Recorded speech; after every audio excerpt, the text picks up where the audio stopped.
Morning. Welcome back to Moose Preparedness. I'm Moose. Another ruck and talk as we navigate. Ugh. Come on, big man. Let's go. Now you can do it. Come on. Let's go. Come on. Your people's hailed from the mountains. Let's go. There you go. Good boy.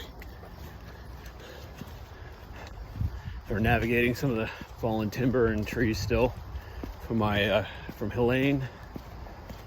Figured I'd do another quick update. So resources are coming back online. Ugh. Things are getting better, which is good. Still learning a lot. And I figured I'd do a quick update on some of the things, or at least talk about some of the topics that seem to be hot in the news, which is dangerous for a person in my particular position. So I'm going to talk about insurance, FEMA, the government response, and what we saw, and how that relates to disaster and preparedness. Bottom line, expect for the first easily week, 2 weeks, you're on your own. That's been our experience. It's been the experience of a lot of others. Some are still on their own, but it's not going to be instantaneous. FEMA's job is not to come there and bail your butt out, even though that's what they are kind of touted as doing. So, all right.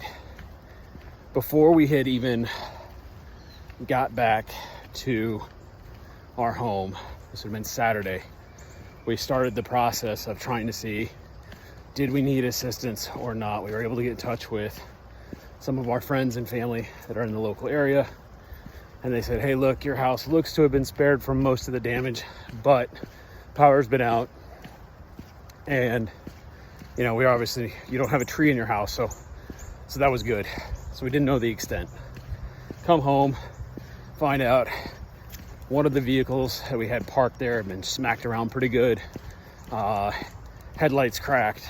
My neighbor's missing a mailbox. Pretty sure that the side of my truck took that in full force. You know, some of our cement boards, hardy plank, whatever you want to call it, also got pulled up, damaged, but didn't get ripped off. But enough to where it's like, okay, let's do the math, do the calculus. Okay, it's probably smart if we try and make an insurance claim on both, because it's a lot of money out of pocket. Now, I typically follow the Dave Ramsey method of be your own self-insurer, but when you've got this much damage for multiple different things that go bad or break, I think I might have broke him. He's looking at that log. You want to go or no? No, he wants to head home. All right, come on. And you sure? Yeah, I think he's done. We've only been out for about 35 minutes, 40 minutes. We only made it about 2 miles because you go a lot slower when things are down. Anyway, we decided we need to make the claims. I wrote down a list of stuff, went further outside my area by about an hour and a half to where I could get cell service, and I started making claims with our insurance as well as some of the emergency management stuff, because we didn't know the full extent because we had just been there for 24 hours. And again, we got kind of caught flat-footed because I was out of town on a work trip. Thank God my family didn't have to go through this alone, but we would have had a lot more stuff ready and on hand. Insurance is a great thing to have if and when you need it. It sucks paying the premium. It sucks being that person to never potentially have it or use it. But when you do need it, it's nice to have. The problem is almost everything is automated. And that includes both FEMA and that includes insurance companies. So when you fill out something or you call them, like, okay, what's a good email address? And you tell them, it's okay, well, I sent you some documents to check on email. Like, hold on, I don't think you're picking up what I'm putting down. I'm having to drive an hour to an hour and a half just to get cell phone service, so that way I can call you. And it's not data. It's not data service, just cell service. Hey, come on. Yeah, he's struggling. So I can't fill out your forms. I can tell you them online. I can tell you verbatim what we want to do. And I know most of those calls are recorded anyway. So why not just do it that route? Nope. has to be online, has to be you filling it out because they don't want any potential, I guess, security risk or issues. So it is what it is, right? Now, some people have had really good experiences with their insurance company. I am one of them. My insurance company seems to be pretty on the ball.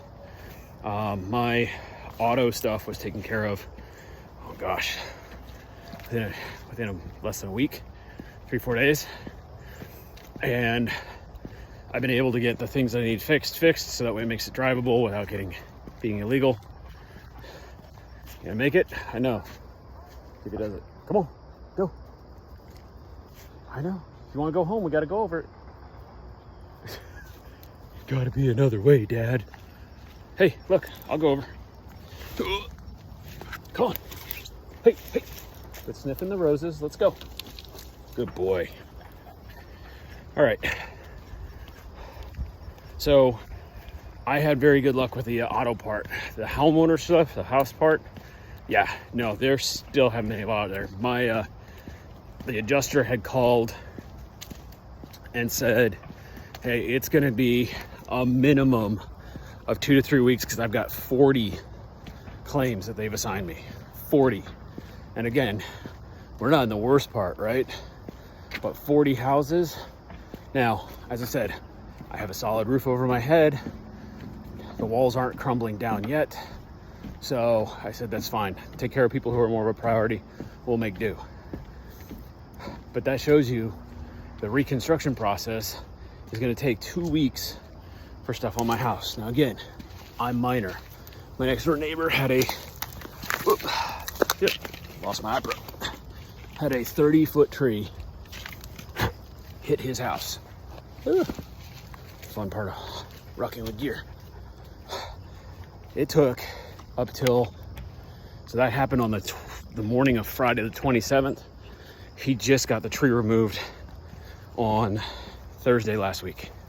So he's been living with a tree smashed into his roof.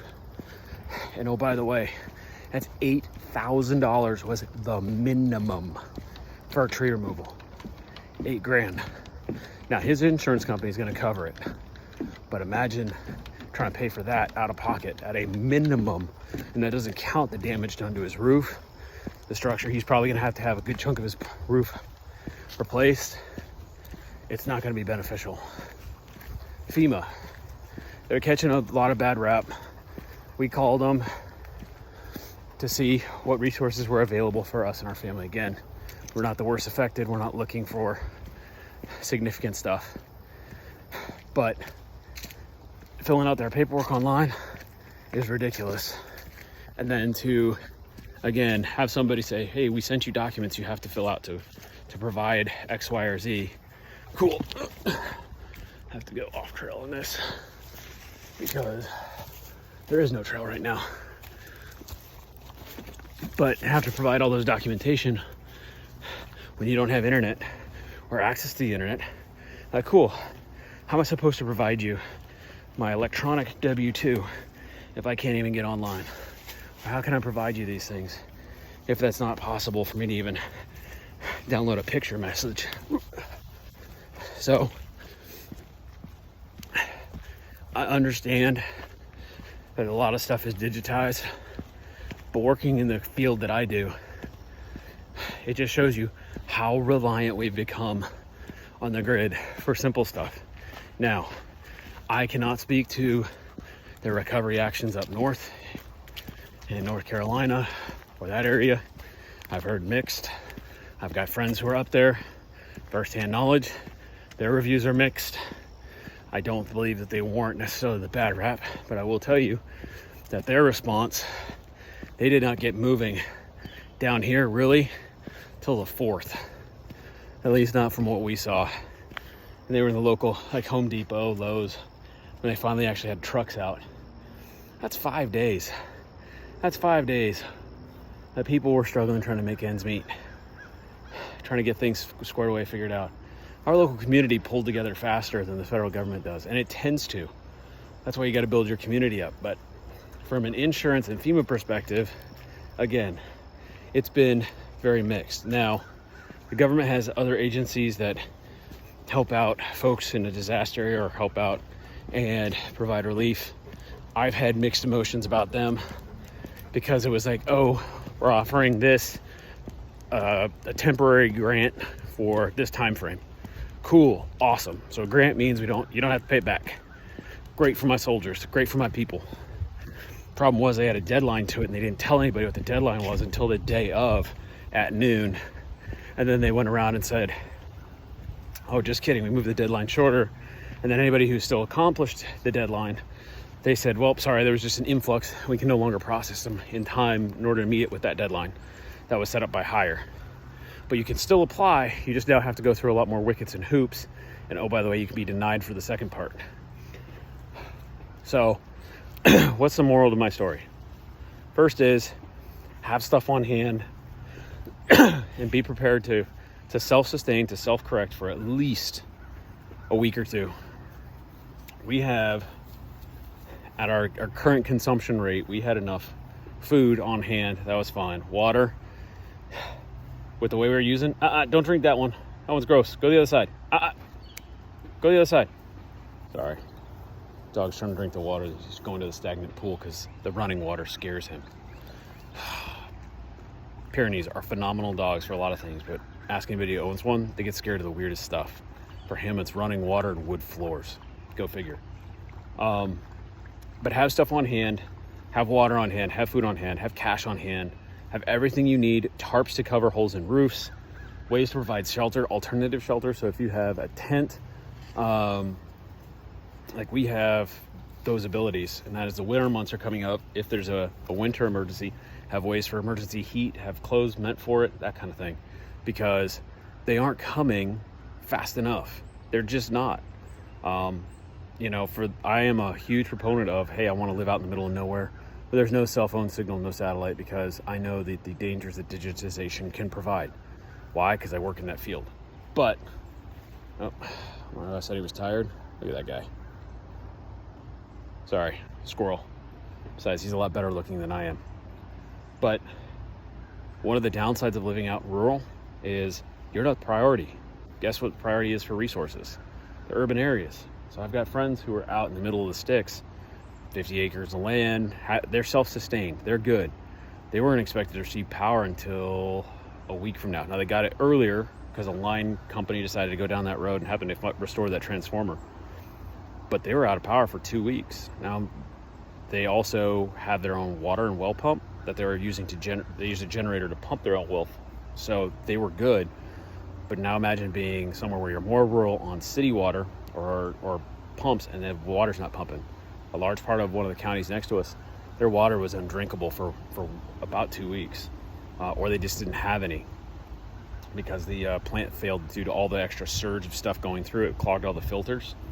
So they weren't able to self-sustain. A lot of those people had to evacuate. That is not ideal. Why? Because when you have to evacuate, all the stuff that keeps you going, if your house is intact, you've just left a perfectly good structure. You've left your shelter. You've left the area that you know.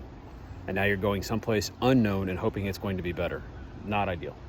Anywho, that's my thoughts. Be able to self-sustain, self-prepare for at least a couple of weeks. Again, we were fortunate because the weather's mostly temperate. Like yesterday, it was in the low 40s. Now it's in the 50s. It's going to be up to the 70s today. Thank God it wasn't the winter time. Thank God it wasn't, the dead heat of summer. It's 100 plus degrees with humidity. Because that would have been a much more interesting experience. Hope you're doing well. Stay safe out there. Oh, you want to say bye? Hey, Boyle, come here.